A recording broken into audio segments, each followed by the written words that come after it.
Hello and welcome to Bottom Line. I have a great show for you today, and I'd like to welcome back my guest who's been on Bottom Line previously. She's a therapist with Birmingham Maple Clinic, and we're going to talk about anxiety and stress today. I'd like to welcome back my guest, Kate Smith. Welcome, Kate. How are you today? Thank you so much. Thanks for the welcome. And yeah, it's been a while. I think the last time we talked about eating disorders, right? We did.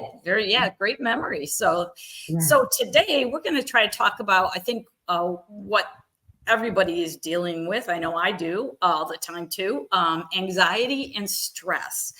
And what I thought maybe we could do to kind of level set the audience is say, to define kind of what is stress and what is anxiety, because I think sometimes they get used synonymously, and I think they're actually a little bit different from each other. So maybe you could help us with what is stress and what is anxiety. Absolutely. It's definitely a good question, but you know what? Before we even start getting into the nitty-gritty, Cindy, I want to say that to help level set that everyone experiences anxiety. You cannot escape anxiety. We live a very, very stressful life. And if you're working really hard to escape or avoid anxiety, that's a problem because you're probably using some maladaptive behavior to do that. And our, happiness, our contentedness is how we cope with stress and anxiety. And I just want to say out of the gate, seek beauty, seek connection, and seek love. It's just so important. But having said that, really the number one difference between stress and anxiety is that stress is the body's response to external stimuli, to what's going on in your world, things that are happening to you or around you. And everybody experiences stress differently. What might be really stressful to me, is a cakewalk for you. Anxiety is fear of the future, fear of the unknown, the typical mindset of catastrophizing or ruminating or hypothetically imagining situations. And of course, stress can impact anxiety. Stress can escalate the intensity and the severity of anxiety. So I think that it's fair to say that they're very related, that they're definitely cousins. But those are the differences. Stress is about external stimuli, anxiety is what's happening within, and really how you think. Okay. And, people can have really severe anxiety. And I think as a nation, as a culture right now, and you're so spot on here, we are suffering from both tremendously. Is that helpful? Absolutely. I know it helps further it cement it in my own mind on anxiety and stress. And as you said, you can't really get away from stress, anxiety, and understanding the future and what ifs. I know that's something I can personally relate to. I do that all the time. What if this happens? What if that happens? Mhm. If we talk first about stress and external forces, and things that could impact us, are there some common causes that you find with some of your clients that is causing more stress for more people than other? I think it would be difficult, Cindy, to make that generalization. Um, but we have, you know, the data tells us, I'll start there. The data tells us that right now, inflation, mass shootings, global warming, and the pandemic, it's not over. And even the ripple effect are what impacting most of the clients that we see. Um, there could also be an acute stressor that is unresolved that, people are still grinding at and churning at and haven't found their way out of. But personally, um, not professionally, my view is that some of those things, all of those things are impacting us for sure. But pressure is the number one cause of stress. in our culture today. Pressure to succeed, pressure to be the best, pressure we put on ourselves, expectations we put on ourselves. And that is impacted, and I'm kind of jumping ahead a little, and hopefully we'll get to that, by numerous variables like number one, social media. This time of year is extremely stressful for most people who have families. We're sending our children back to school. We're talking about, going back on campuses, going back on buildings, into school buildings, safety procedures. All of those things are triggering post-traumatic responses to the mass shootings in our area last year and the year before. It's also triggering anxiety around the 2 years of homeschooling and the pandemic. It still hasn't really settled how we've coped with these traumatic, events. Right. And when we talk about, focusing a little bit on stress, can you talk about the various types of stress that there Sure. is? Yeah, for sure. I'll use a personal example. Right before the show, I experienced acute stress. I was having a little difficulty, moving through the technology of your platform. And so my adrenaline, was raised. My heart rate was beating a little faster. I was sort of like not scrambling, but utilizing my resources. But I could tell my cortisol levels were, raising. And then my resources were there. My support system was there. I followed through. I was still a little ignited. The body was involved because it was acute. It was unpredicted, right? And then once, of course, I got to you, my resources were in play. We hooked up. All of these symptoms resided. And here I sit before you. Hopefully, I appear more grounded and focused and relaxed. Right. Other than the typical of anxiety, because we do need anxiety to perform, and this is a performance. So that's acute stress. Episodic stress, episodic or more episodic acute stress is prolonged stress, where a set of disturbing circumstances have not been resolved. And you don't even think you can do anything about it. And they just kind of go on, and you start to adapt to those circumstances. And in some cases, you don't think you have the skills or the tools to change those circumstances. And so you start adapting, and your body will start telling you, what's going on. The body is a wonderful place to begin that inquiry of what's going on. And then, of course, we have chronic stress, and that was the pandemic. First, we had acute trauma, which was the onset of the pandemic. And then we had a chronic and fixed set of circumstances, which was really, I think we would really lean more towards calling it traumatic. It was not, it was completely atypical stress. But chronic stress grinds away at you, and it wears down at you, and it is serious life problems like poverty, financial insecurity, even war.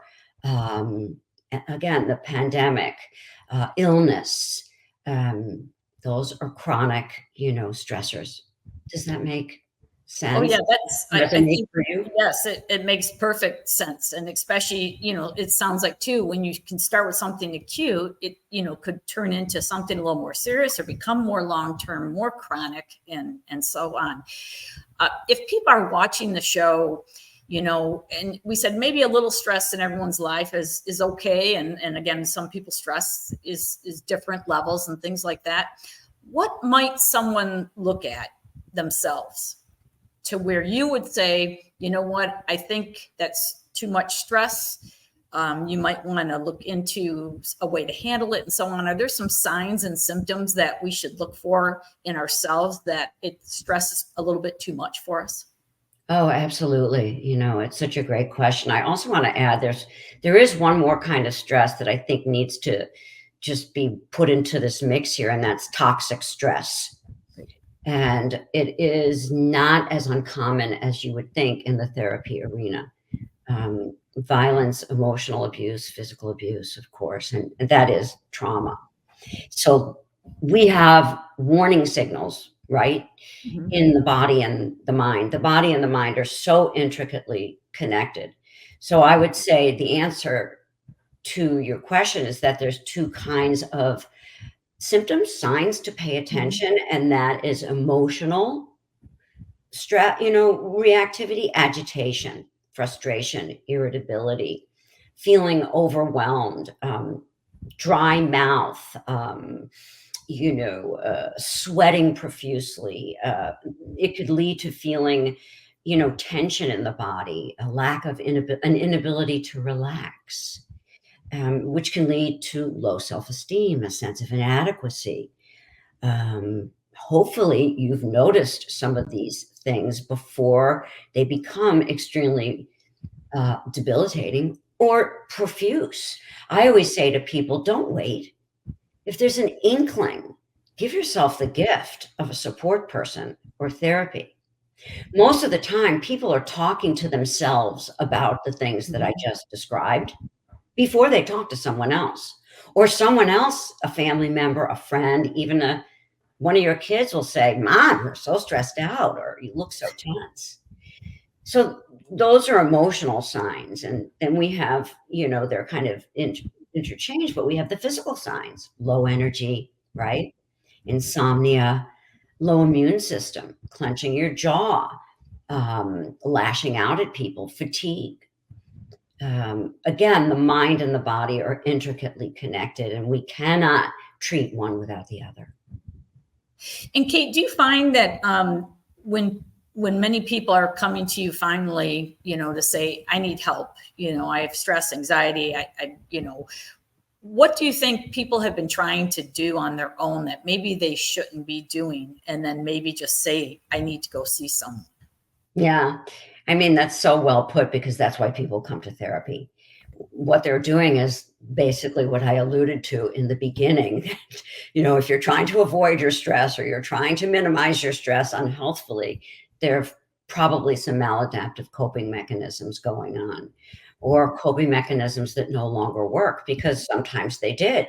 Maybe working into the wee hours of the night and burning the candle, to the bottom worked in your 20s, but it doesn't work now that you're in your 30s or 40s or 50s or 60s, or that you have other demands. So these strategies they're not even strategies, they're coping mechanisms, don't work. And either you've had a wake up call or you recognize them and you don't feel well. You know that you need help, or there's a maladaptive coping mechanism like drinking, substance use, overspending, just overdoing anything. And it may not be actual addiction, but it could be just a way you're trying to numb yourself out from the accumulation of stress and anxiety. Your coping mechanisms have failed, have fallen apart. Exactly. Like you said, it may not be an addiction at this point yet, but again, whether you're eating or drinking or something to help you feel better or to get through some things versus addressing maybe the stress triggers in your life. I'm curious, when people, some of your clients come to you and they talk about, are they able to articulate pretty easily to you what they think their stresses are, or do you have to find sometimes pulling out or peeling back the onion to find out what might actually be some of the stresses that are causing them issues? I think that, most folks are pretty articulate because that's what brought them in. The peeling back the onion process is more about anxiety. That stress is accumulated or you run anxious, and we're peeling back the layers to understand your belief system that is running the anxiety machine. Right. That's when the layers are peeled back. That's when we dig deeper. We're digging deeper when you're not breaking down your stressors, or taking bite-sized pieces, or figuring out strategies, or why you're doing certain thought patterns or behavior patterns over and over again. Why are you getting in the same relationship? Why are you working at the same job? Why are you doing this pattern of thinking or behavior again and again? And hopefully it's ameliorated. And sometimes acute stressors, you find, often, I would say, uh, the courage to change, the courage to look something in the face and say, I can no longer do this. I'm betraying myself. And it could be something, it usually is something pretty big, a life change or a job change, or, could be a relational change or the way you parent or, things that need your attention. Well, and I think, you've said it very well yourself too. I think people may already know what's been bothering them. They've been talking to themselves a little bit about it. And then maybe they talk to a friend, maybe they talk to a cousin, a brother, sister. And, I think sometimes people then say, well, me too, I'm kind of suffering from this or that, or, and it's hard. It's hard. Everybody wants to multitask. Everybody wants to really do well, and nobody wants to disappoint or say no to someone, so I think we sometimes take on a lot. But you did mention, anxiety as well. And I think that's important, that maybe we can transition to anxiety and more the internal and emotional and the what if scenarios and so on. How do you, and because I personally will say, I think about, what if this happens? What if that happens? It's like you want to prepare for something, but when is it too much? And maybe what can people do if they're watching to say, maybe back off a little bit from trying to do that to yourself? I think it's easier said than done. That's why we're here. I loved you using your own example of yourself. Maybe we should talk about that after the show. I'm a person who what ifs, really, Cindy? Well, yes. Just preparing, worst case scenarios. Right. So we tend to one off it as I'm just doing this. That is, to me, the buzzword of anxiety, because that's our way of minimizing a thought pattern. And our thought patterns affect how we feel, and how we feel affects our performance, and on, like we've been talking about. You looped back to the very beginning about pressure, the pressure that we put on ourselves to please and to perform and to perfect is extraordinary. It's unrealistic and overambitious. The patterns of our thinking are what determine our anxiety. And at its extreme, if there's an ingrained pattern of thinking, which is more clinical, where we have our spectrum of anxiety disorders, right? Our general anxiety disorder, our panic disorder, our social anxiety disorder at its worst, agoraphobia, obsessive compulsive anxiety disorder. Those are very distinct patterns of thinking and behavior that are ingrained either in a person's behavior or personality or both. And it takes a lot of work to repattern a person's thinking. But we talked about this very briefly at the beginning. One of the contributing factors to anxiety and the pattern of thinking is either negative or a pattern of life experiences beginning in childhood that develop a belief system that we're not even aware of. That we have to be perfect, or we have to please, or we have to perform. And then it, runs into, I was just finishing a session with a woman before I met you, who I've worked with for many years, who busted herself on an anxiety. And she knew that her anxiety came from wanting to say yes when she should have said no. Does that make sense? Absolutely. Absolutely. And I think a lot of people who are maybe watching or will be watching can really relate, to that. One of the things I wanted to ask is, we hear about people having panic attacks. How do we watch out for something building inside of us where the anxiety takes over more so than it should? Is there a way for us to deal with anxiety, and some tips and tricks maybe that you have that can help us so we avoid maybe it becoming more? Well, just to clarify, I think there's two parts to your question. One was about panic attacks, and the other was managing anxiety. Yeah. Do you want me to speak to panic and panic attacks first? Sure. Let's do that first. Perfect. Because I think there's a grave misunderstanding about what a panic attack is. Because a panic attack is unpredictable. It's And that's what makes it so panicky. And that's what makes it so difficult to discern. And that's what makes people who have panic attacks uncomfortable, because oftentimes their antenna are way up, like, when am I going to get another one?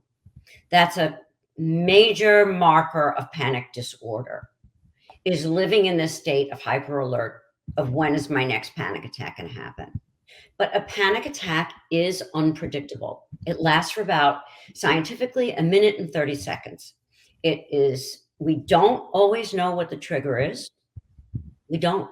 It could be something olfactory. It could be something physical. It could be something visual. But the body is typically picking up on some signal that triggers the cortisol reaction, the adrenal system, and your heart starts racing, your hands get sweaty, you could even get sweaty in your armpits, you just feel your mouth getting dry, you could feel disorientation, even at its worst, dissociation. So that's a classic panic attack. There are certain circumstances and experiences of anxiety attacks, I guess we could use that word, where the accumulation of anxiety, like we've talked about, we're not paying attention to the body. The body is accumulating stress. It's not taking care of it. And so now, we have to deliver a deadline. And we have done this over and over again. We've put it off to the last minute, or we're not honest with our expectations. Now we're in anxiety mode. We're in a panic. And that's not a panic attack, though. Like you're saying, that's when anxiety has accumulated because we have unrealistic, overambitious expectations of ourselves, or people are putting them on us, and we haven't developed the skill set or the support or the confidence to say, this is what I think I can reasonably do. I'm curious as I listen to that, because, I find it so interesting and fascinating. And a thought that goes through my mind as I think about it, you had mentioned early on, anxiety is, more internally that, and some of the stressors come from the outside. Can you have one without the other? Can you, even if you have some outside stresses, would that end up still causing maybe some internal anxiety? I mean, I don't see how it can't, right, Cindy? I mean, we're human. But pervasive anxiety and historical anxiety is different than how we manage stress. Right. Okay. So I find that very interesting in that. And, I didn't realize too, when you were saying you can't predict a panic attack, which is hard in itself, because then of course you can't predict if it's going to come back on and happen. From the clients that you end up seeing, do you see more suffering from anxiety or more from stress, or pretty much a little bit on both sides? Yeah, I think, that's kind of like splitting hairs, Okay. because they're so intricately connected. But we want to identify what would be called an adjustment disorder versus a general anxiety disorder, or something clinical. An adjustment disorder is a response, an acute response to an acute outside stressor, which I think we all had adjustment disorders during the pandemic. I just don't see how anyone could not have been impacted by the fear of the unknown in the pandemic. And we have some chronicity here with the pandemic, but if we're adjusting to a job change or a move, or something unprecedented, a stressor, an acute stressor, that's more of an adjustment. Whereas something that is driven by your anxiety, the way you view and process events, thoughts, situations, you're going to continue to struggle with that until you untangle it and hopefully have some insight and make some meaning and get new behaviors and new strategies. It's a real beautiful tapestry of conceptualizing, right, how the person perceives the world around them and their belief system that drove that, and how to learn new behaviors and a new thought pattern. Right.